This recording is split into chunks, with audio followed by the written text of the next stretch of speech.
Olá pessoal, tudo bem? Meu nome é Renan e na videoaula de hoje eu vou falar sobre o protocolo TCP/IP. Eu vou comentar sobre a história do TCP/IP, as camadas, benefícios do protocolo, portas lógicas, protocolo ARP e RARP e sobre topologia de redes. Vamos conhecer um pouco da história.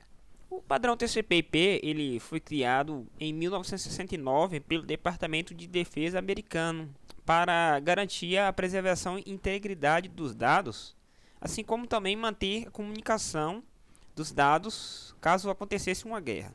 O objetivo maior desse projeto era fazer com que o protocolo TCP/IP procurasse por rotas alternativas para chegar ao seu destino. Ou seja, caso uma rota tivesse a sua interrupção, ele ia procurar um outro caminho. Hoje em dia, esse protocolo TCP/IP é considerado o mestre das maioria das redes LANs, pela sua exigência e utilização para o acesso ao mundo externo. Hoje, as redes LANs, quando precisa acessar uma rede que não esteja presente, então ela utiliza o protocolo TCP/IP. O protocolo TCP/IP foi dividido em camadas e eu vou comentar cada uma delas. A primeira aqui que nós temos do modelo TCP/IP é a camada de acesso à rede.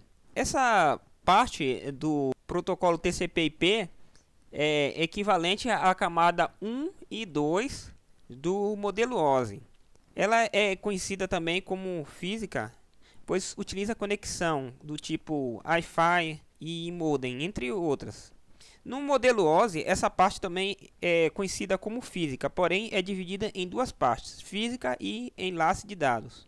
A física é a parte de hardware e a enlace é o endereço lógico, que é o endereço de hardware, o MAC address. Então, no modelo TCP/IP estão enquadradas essas duas camadas do modelo OSI, a física e a de enlace. Temos como um protocolo padrão da camada de acesso à rede o Ethernet, o Token Ring, o Frame Relay e o protocolo ATM. Temos aqui no caso a terceira camada, né, que é a internet. Na camada 3, que é a de internet, essa camada ela é responsável pelo endereçamento lógico dos dispositivos, designando-lhe IPs origem e destino. Essa camada também estabelece um protocolo de comunicação entre sistemas diretamente conectados, executando um roteamento. Eu tenho aqui presente o protocolo IP e o IPsec. Na camada 4, host to host, ou seja, de equipamento para equipamento, essa parte controla a comunicação dos hosts e além do TCP/IP podemos encontrar os protocolos o UDP, o IGMP, o ICMP, entre outros. Então, isso tudo é encontrado na camada 4 do modelo TCP/IP. Temos aqui agora a camada 5, que é a camada de aplicação. Nessa camada, os dados passam do programa de rede para uma aplicação e é codificado dentro de um protocolo. Eu tenho aqui o protocolo Telnet, FTP, SNTP, DNS, RIP, SNMP e tem um aqui que eu acabei não colocando, mas eu vou escrever aqui para vocês que ele é bem importante. A gente utiliza no nosso dia a dia, é o HTTP, que também faz parte da camada de aplicação. Benefícios do protocolo TCP/IP. Temos aqui padronização, pois a gente classifica essa padronização, pois todos os sistemas operacionais oferecem suporte ao protocolo TCP/IP. Temos também interconexão, onde acontece a conexão de sistemas não similares, exemplo do FTP e Telnet. Então a gente consegue fazer esses tipos de conexões. Roteamento, Temos aqui também o roteamento, que permite conexão com a internet. Tanto a gente consegue fazer esse roteamento tanto com tecnologias novas quanto tecnologias antigas. Temos um protocolo robusto. Esses protocolos podem ser utilizados tanto em sistemas operacionais cliente quanto servidor. E temos aqui a parte da internet, que é através do TCP/IP que a gente consegue fazer o acesso à internet. Portas lógicas.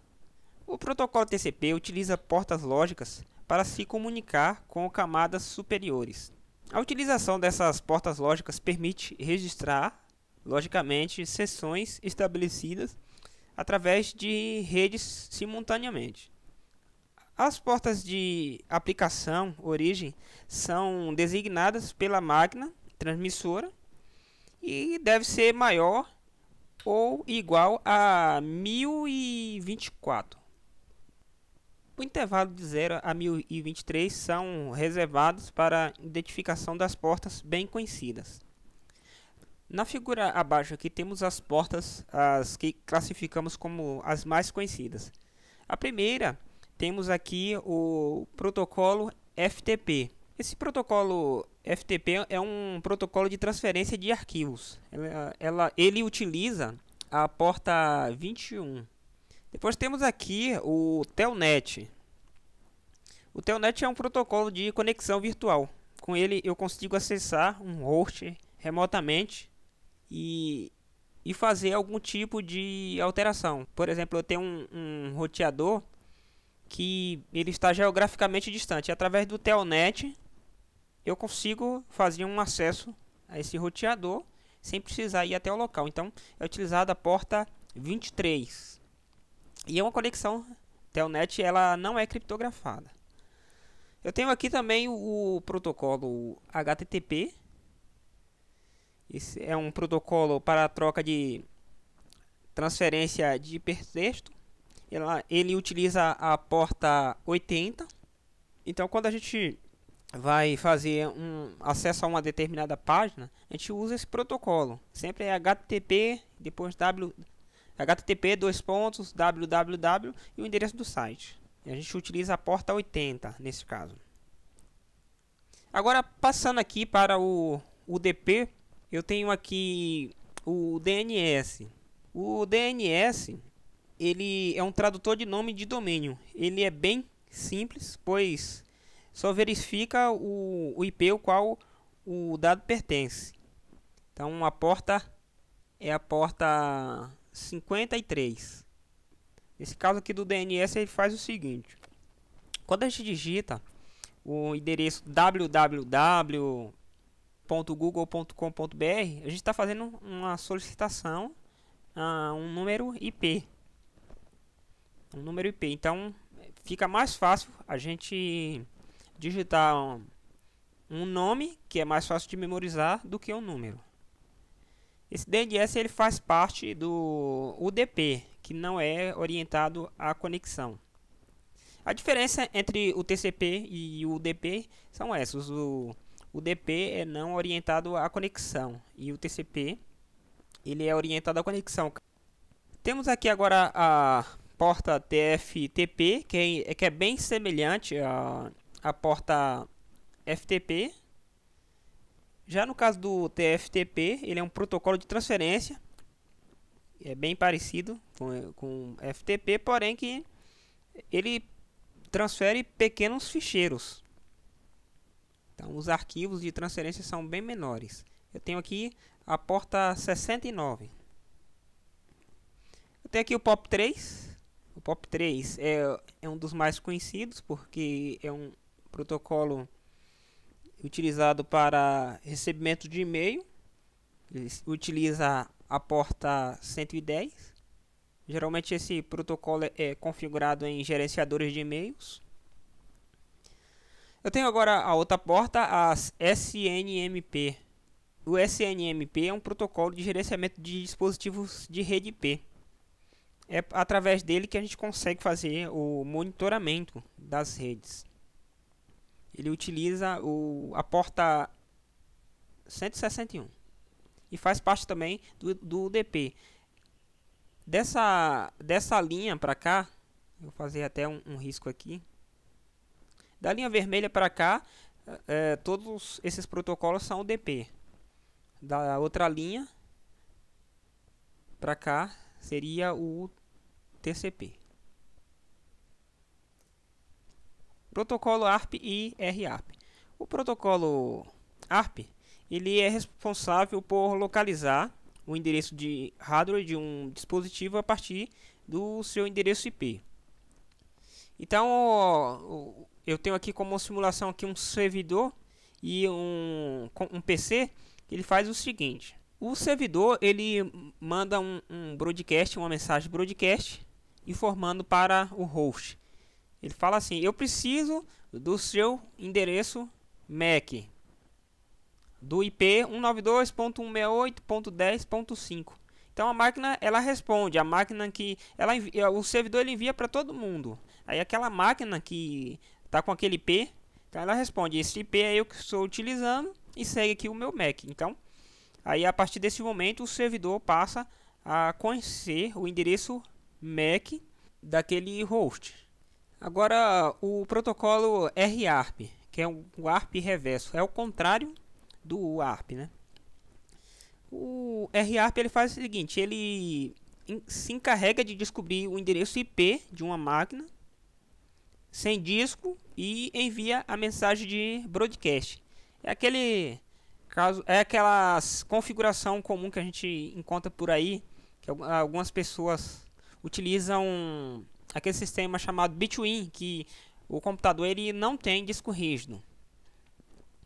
Então, quando a máquina é ligada, ela envia um broadcast. Ela tem aqui o endereço MAC, que é o endereço de hardware, e ela pergunta ao servidor qual é o endereço IP dela. Então, ela já envia o endereço MAC. Ela fala assim: servidor, olha, meu endereço MAC é tal, tal, tal, e fala o endereço MAC para a máquina. E aí o servidor ele responde, ele fala: olha, eu ouvi o seu pedido, o seu endereço IP, e aí passa o endereço IP para a máquina. E aí sobe toda a configuração. Topologia de redes LAN e WAN. A topologia ela pode determinar como os computadores podem se comunicar. Diferentes topologias necessitam de diferentes métodos de comunicação, e esses métodos têm grande influência na rede. A seguir eu vou falar sobre alguma delas. Aqui estão alguns exemplos. A primeira é a topologia de barramento, que é esta aqui. Nesta topologia, os computadores são ligados em série por meio de um cabo coaxial. Ou seja, aqui, ó, vamos supor, eu tenho aqui um computador desse lado. Vamos supor que aqui é o meu host e aqui eu tenho outro. Se esse cabo se partir, esse computador aqui ele vai perder a comunicação. Então, isso não é vantajoso. Esse tipo de topologia hoje já está em desuso. Hoje não, há bastante tempo que já não utiliza mais. E uma outra desvantagem além disso aí é o seguinte, que quando esse tipo de topologia, quando um computador enviava alguma mensagem, todos os computadores recebiam essa mensagem. Aquele que tinha como destino, ele processava e os outros descartavam. Essa topologia tem alguns benefícios, apesar de não ser utilizada, ainda tem alguns benefícios, que é a fácil implementação. É utilizado apenas um cabo e também o custo reduzido. Desde que só ia passar só um fio, então não tem aquele desgaste para passar vários cabos. Eu tenho aqui a outra topologia, que é a topologia em anel. Nessa topologia, as estações estão conectadas por um único cabo, em forma de um círculo. Geralmente, ela é feita por fibra ótica. Então, é uma topologia que fica cara. Se um lado deste aqui qualquer ser interrompido, a conexão não para. Vamos supor que partiu aqui e esse host aqui, ó, queira se comunicar com esse.